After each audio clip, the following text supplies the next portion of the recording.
How to Win Friends and Influence People by Dale Carnegie is one of the most practical and powerful books ever written on human behavior.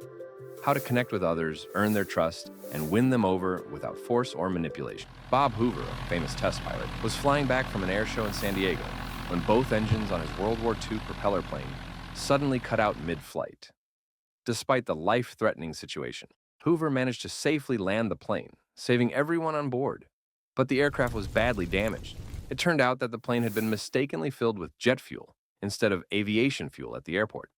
Now, imagine the pressure, the lives that were at risk, the damage, the cost. Hoover had every reason to be furious, and the young mechanic who made the mistake knew it. He stood there, devastated, expecting to be fired on the spot. But instead of lashing out, Hoover walked up to him and did something completely unexpected. He said, "To show you I have confidence in you and that you've learned your lesson, I'd like you to service my plane again tomorrow." That one act of trust said more than any angry outburst ever could.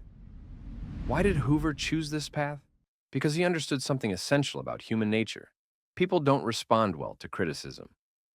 Dale Carnegie puts it like this: any fool can criticize, condemn, and complain, and most fools do. But it takes character and self-control to be understanding and forgiving.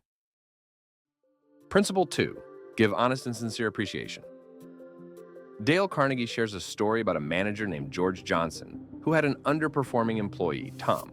Now, Johnson could have gone the usual route, criticized him, pointed out everything he was doing wrong.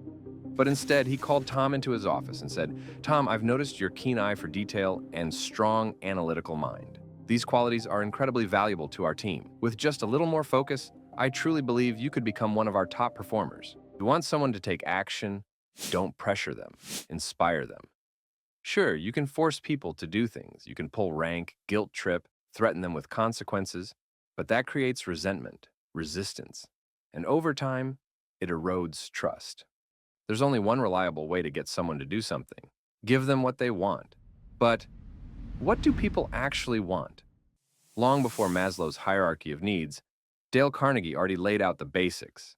Most of these needs are met on a regular basis, but one need stands above the rest: the desire to feel important. Freud called it the desire to be recognized. William James, one of the founders of modern psychology, said, "It's the deepest principle in human nature." This isn't just about ego, it's about meaning, a need to know that we matter, we're valued, and that our efforts are seen. So how do we give someone that feeling? The answer is simple. Principle 3, arouse in the other person an eager want. What's your favorite food? Cookies, pancakes, ice cream? Okay, let's say it's cookies. Now imagine you're going fishing. Would you bait the hook with a cookie? Of course not, that's what you like. And fish prefer worms. Sounds obvious, right? Yet when it comes to dealing with people, we forget this simple truth all the time. We talk about what we like. We talk about our goals, our plans, our needs. But if you want to influence someone, that's the wrong bait. You stop pushing your point and put yourself in their shoes. Ask yourself, what motivates this person? What are they worried about? What are they hoping for? And how does what I'm offering align with their desires? Because people only take action when there's something in it for them, when they feel emotionally invested. That want, that desire, is the engine that drives behavior. Part 2, 6 ways to make people like you. Principle 1, become genuinely interested in other people. Be honest. When you look at a group photo and you are in it, who's the first person you look for? Most people do the same. We're all wired to care about ourselves first. And that's exactly why so many people spend their lives trying to get others interested in them, but it rarely works. Principle 2, smile. Smiling. It sounds so simple, right? But don't underestimate it. It's one of the most powerful tools we have for winning people over. Let me tell you a story from the book. There was a New York stockbroker named William Steinhardt. He had a bit of a reputation, serious, stern, and kind of grouchy. But after reading Carnegie's advice, he decided to run an experiment. Just smile more. He started small. He gave himself a pep talk in the mirror one morning, then smiled at his wife, smiled at the doorman, smiled at the cashier, and at his coworkers in the office. And then something surprising happened. People started smiling back. He noticed that his relationships, both at home and at work, got better almost instantly. He said that in just 2 months, he experienced more happiness in his life than the entire year before. And at work, clients were more cooperative, problems were easier to handle, and yes, even his revenue increased. He wasn't just happier, he was more successful too. So why does something as small as a smile make such a big difference? Because actions speak louder than words. And a smile says a lot without saying anything at all. It says, I like you. I'm happy to see you. You matter to me. Now, to be clear, I'm not talking about fake, forced smiles. People can spot those a mile away. I'm talking about real ones. Warm, genuine, spontaneous smiles. The kind of smile that light up your face and make people feel at ease. Think about it. When someone smiles at you, really smiles, it's almost impossible not to smile back. Even if you're having a rough day, that one simple act can lift your mood, even for a second. Principle 3. Remember that a person's name is to that person the sweetest and most important sound in any language. We've all forgotten someone's name just minutes after being introduced. And usually it's not because we have a bad memory, it's because we didn't actually make the effort to remember it. But here's why that matters. A person's name is more than just a label. It's tied to their identity. It's the word that represents them. That's why when someone remembers our name, it feels personal. It feels good. And when they forget it, mispronounce it, or misspell it, it stings. And it can quietly damage the relationship. Principle 4. Be a good listener. Encourage others to talk about themselves. At a dinner party, Dale Carnegie once met a botanist whom he found to be absolutely fascinating. Now, Carnegie barely said a word. He just listened with genuine curiosity as the man spoke about exotic plants and indoor gardens.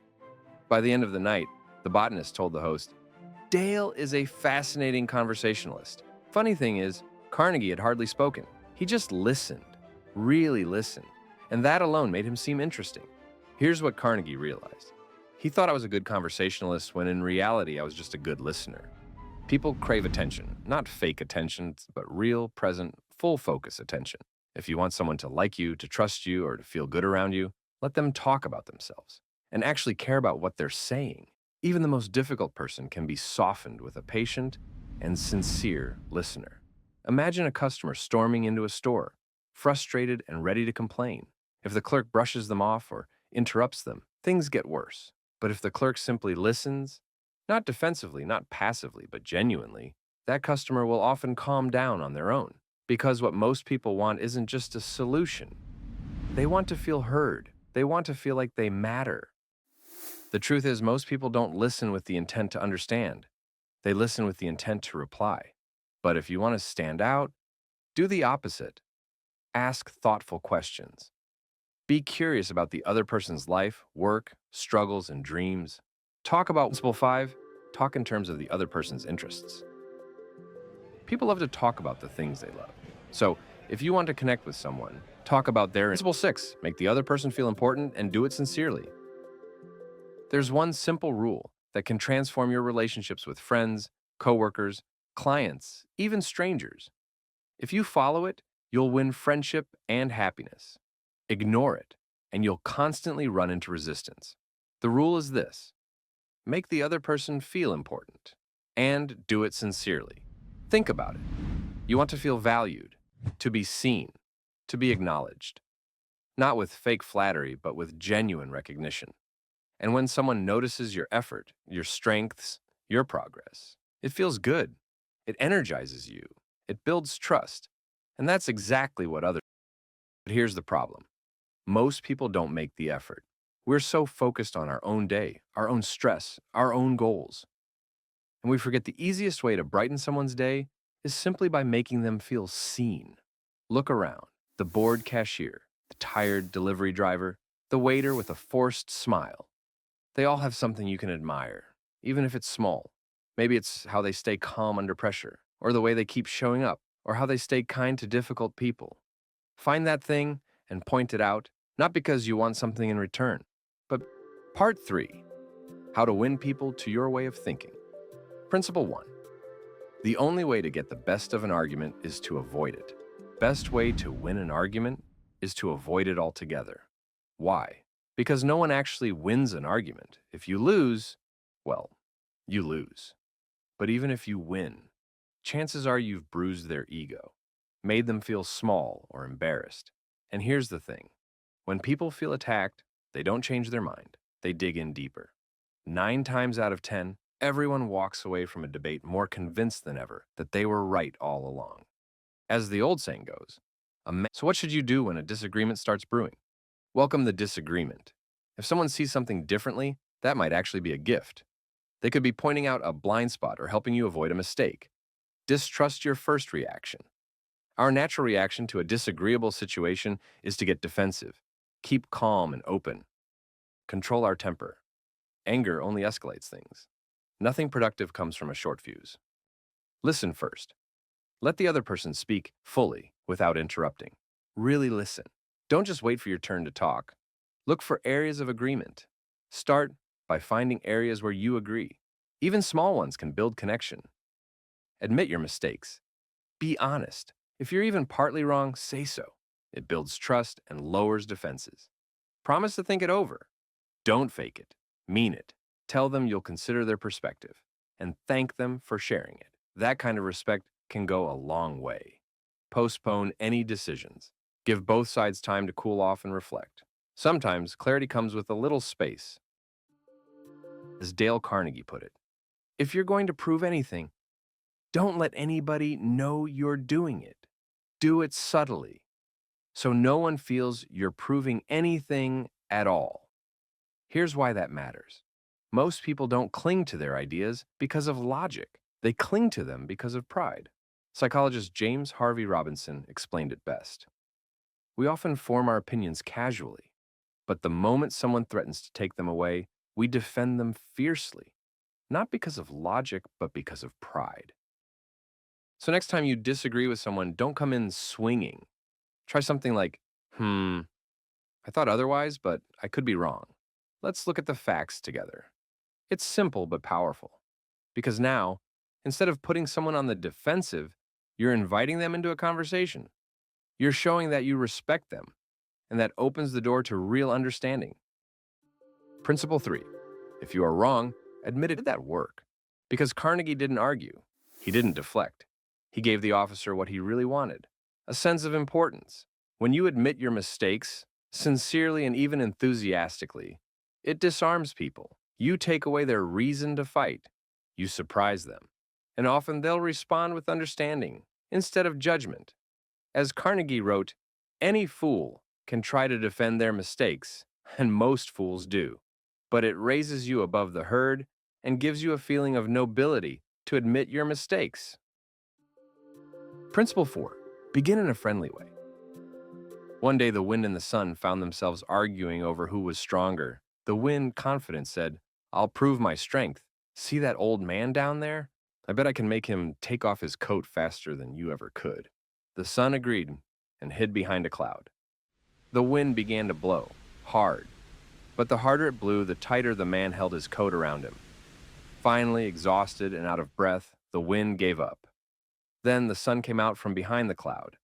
Its golden rays gently warmed the man's face. Soon, he wiped his forehead, smiled, and took off his coat. The sun turned to the wind and said, "You see, my friend, gentleness and kindness are always stronger than force and fury. It makes a mistake, or when you disagree, your first instinct might be to confront them, to push back, to tell them off. But think about it. Has anyone ever responded well to being scolded or criticized? If you approach someone with your fists up, metaphorically or not, they'll raise theirs just as fast. It's human nature to defend ourselves. But if you start calm, open, friendly, if you say, "Hey, I know we see this differently. Why don't we talk it through and see where we stand?" You create space for connection. People can't be forced into agreement, but they can be led there. Principle 5. Get the other person saying yes, yes, immediately. Why did this work? Because when you get someone saying yes, you're not just getting verbal agreement. You're creating psychological momentum. You're aligning with them. You're both walking in the same direction now. The mistake most people make is starting with disagreement, trying to prove a point or show where the other person is wrong. But as soon as someone says no, they feel the need to justify it.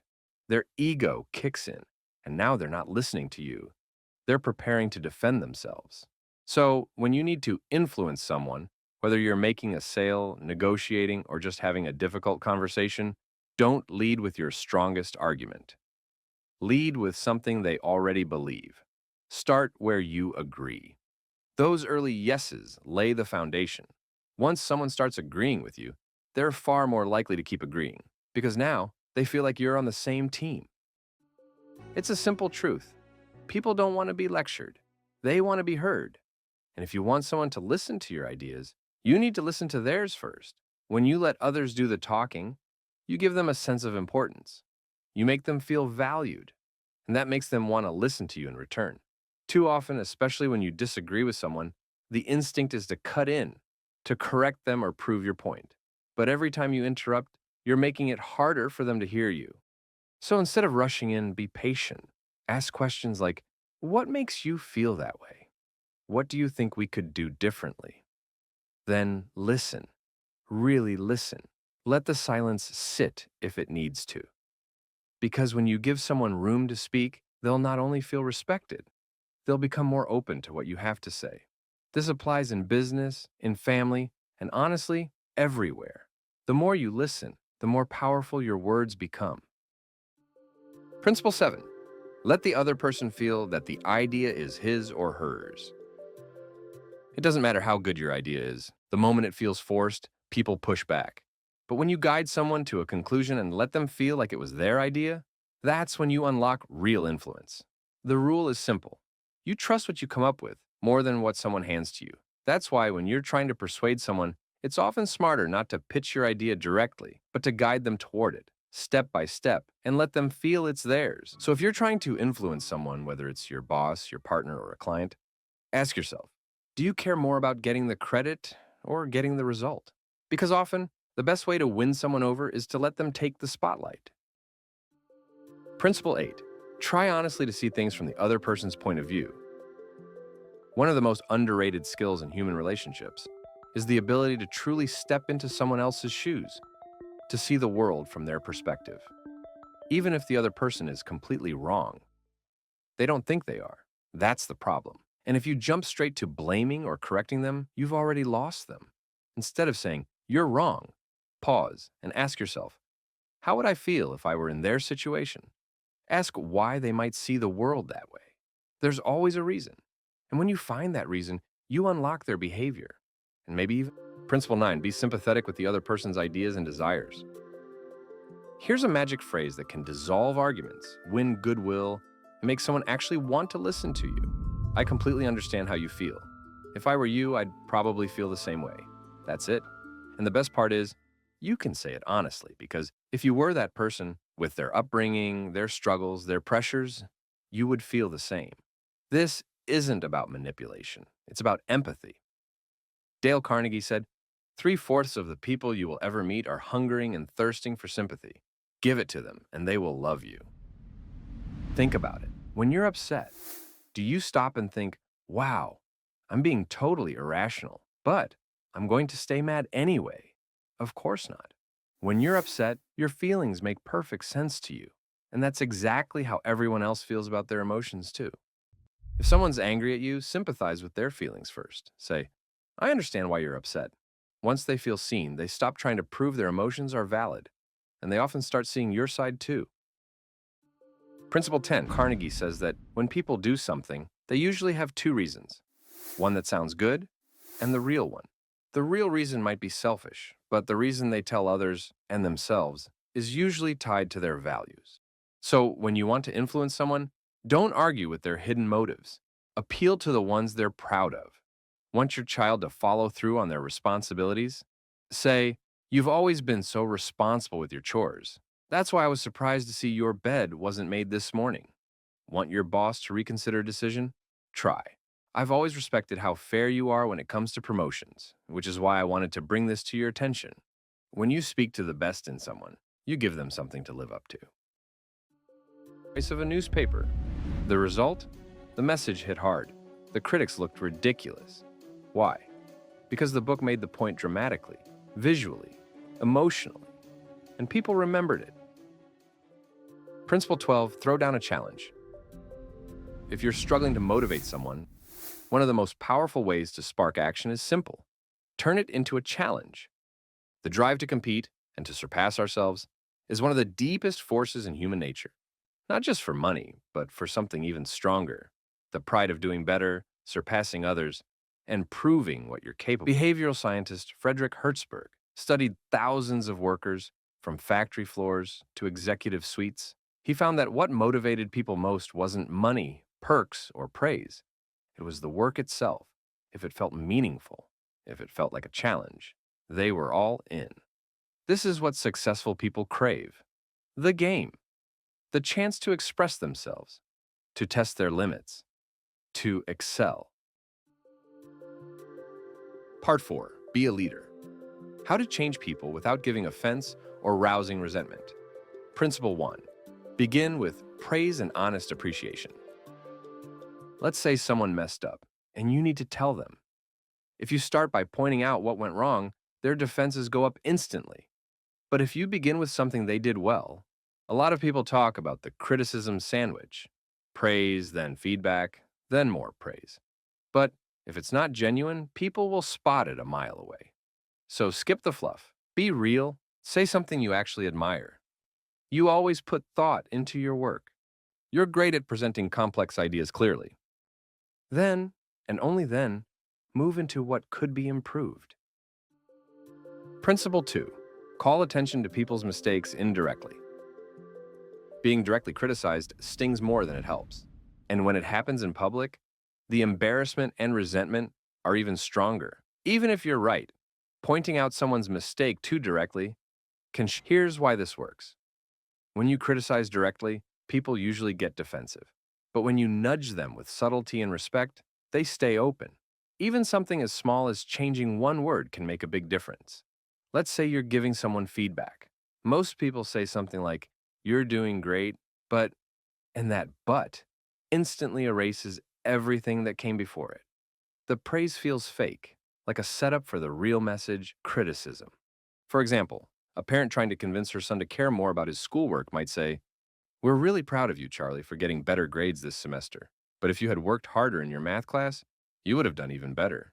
Now try swapping "but" with "and." "We're really proud of your progress this semester, and if you keep it up, your math grade can rise right along with the others." Principle 3. Talk about your own mistakes before criticizing the other person. Criticism often feels harsh. One of the easiest ways to soften criticism is to start by admitting your own flaws. It's a lot easier for someone to hear about their mistakes if you first show that you've made similar ones yourself. Instead of sounding judgmental, you sound relatable. And that humility opens people up instead of shutting them down. Dale Carnegie tells a story about hiring his niece, Josephine, to be his secretary. She made several mistakes on the job, and naturally Carnegie was tempted to criticize her. But then he stopped himself. He realized something important. He was twice her age, with decades more experience. How could he expect her to have the same judgment? When he thought back to what he was like at her age, he realized she was actually doing better than he had. It's a powerful technique, not just because it softens the blow, but because it shows the other person that you've been in their shoes. You're not above them. You're just someone who's made it through the same learning curve. Principle 4. Ask questions instead of giving direct orders. When a request makes perfect sense, a harsh tone can trigger resistance, not because the task is wrong, but because of how it was said. It wounds a person's pride, and that feeling can linger long after the mistake is forgotten. But you can avoid all of that friction with one simple switch. Ask questions instead of giving orders. Instead of saying, "Fix this," try, "Do you think we could improve this part?" Or, "How would you handle this?" Or even, "Could you take a look at this and see what you think?" When you ask questions, something shifts. You're no longer handing down instructions from above. You're inviting the other person to think, to contribute, and to next time you need to correct someone, whether it's an employee, a student, a friend, or your own kid, resist the urge to command. Pause. Ask a question instead. And he's right. When someone makes a mistake, even if they're clearly in the wrong, humiliating them only crushes their ego. You might win the argument, but you lose the person. Dale Carnegie shares a story that illustrates this perfectly. There was an accountant whose business was heavily seasonal. After the busy tax period, he had to let many employees go. At first, he would say things like, "You knew this was just a temporary job for the tax season." But of course, that didn't make anyone feel better. it just made things worse. Eventually, he changed his approach. Instead of starting with the bad news, he would begin by sincerely telling each employee how much their work had meant to the company and what specific qualities he appreciated in them. He made them feel seen and valued. The outcome didn't change, but how they felt about it did. They walked away with their pride intact, and that made all the difference. Remember, people will forget what you said, but they won't forget how you made them feel, especially when it comes to their dignity. So, the next time you need to give someone difficult feedback, ask yourself, if I were in their position, how would I want to hear this? Avoid calling them out in front of others. Avoid anything that could embarrass them. Instead, lead with respect. Preserve their pride. But instead of offering that, it's easier to point out what someone did wrong. You might not even realize how often you do it. That's why this principle matters so much. If you want to inspire someone, a child, a colleague, your partner, start noticing the little improvements. Don't wait until they're perfect to acknowledge them. Recognize effort. Celebrate progress. Even a small step forward is a step worth praising. Now think back for a second. Can you remember a time when someone praised you, just a few genuine words, and it gave you a push you didn't know you needed? That kind of encouragement sticks with you. Sometimes it changes your whole trajectory. That's the power you have. You can help someone see their own potential simply by pointing out their strengths. But don't just say, "Good job." Be specific. Say something like, "I noticed how patient you were in that situation. That really stood out." Specific praise shows you're not just being polite, you're paying attention. Sounds simple, but it works because people naturally want to live up to the way others see them, especially when they're seen in a positive light. Let me explain. Instead of focusing on what someone lacks, highlight their strengths. Or, better yet, speak to them as if they already have the quality you want them to grow into. For example, if your friend has a habit of gossiping, don't call them out. Instead, you might say in front of others, "I've always admired how you can keep things private.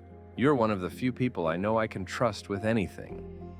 Even if that hasn't been true before, now they've got a reputation to protect. That little social pressure, in a positive form, makes them want to rise to the version of themselves you already believe in. Let me give you an example from the book. There was a boy struggling with algebra. He hated it, felt hopeless. But instead of lecturing him, his father encouraged him, turning it into a game with flashcards. Their goal? Solve them in under 8 minutes. The first night, it took 52 minutes. Most parents would have said, "See, you're just not good at this." But instead, the father celebrated every little improvement. 48 minutes, 45, 41. Each small win was a reason to cheer. And over time, the boy hit the 8-minute mark, something he never thought possible. The takeaway? When someone is struggling, don't focus on the gap between where they are and where they need to be. Focus on the progress. Celebrate small wins. Make improvement feel doable. Even a simple comment like, "You've already got the rhythm, just a bit more practice and you'll have it down," can make all the difference. When people feel hopeful, they keep trying. And sometimes, that's all it takes to help them win. Not just how it helps you. Praise, incentives, and giving someone a little authority are all powerful ways to make them feel good about saying yes to what you want. But a warning, don't fake it. People can tell when you're only pretending to care. Be real. Start with why it matters to you, but quickly pivot to why it benefits them too. That's how you make the relationship feel honest and mutual. When people feel they're winning, they show up differently. And even small improvements in how you frame things can add up to a massive difference over time. If you want to be a better communicator, a stronger leader, or just someone people love working with, this is a skill worth mastering.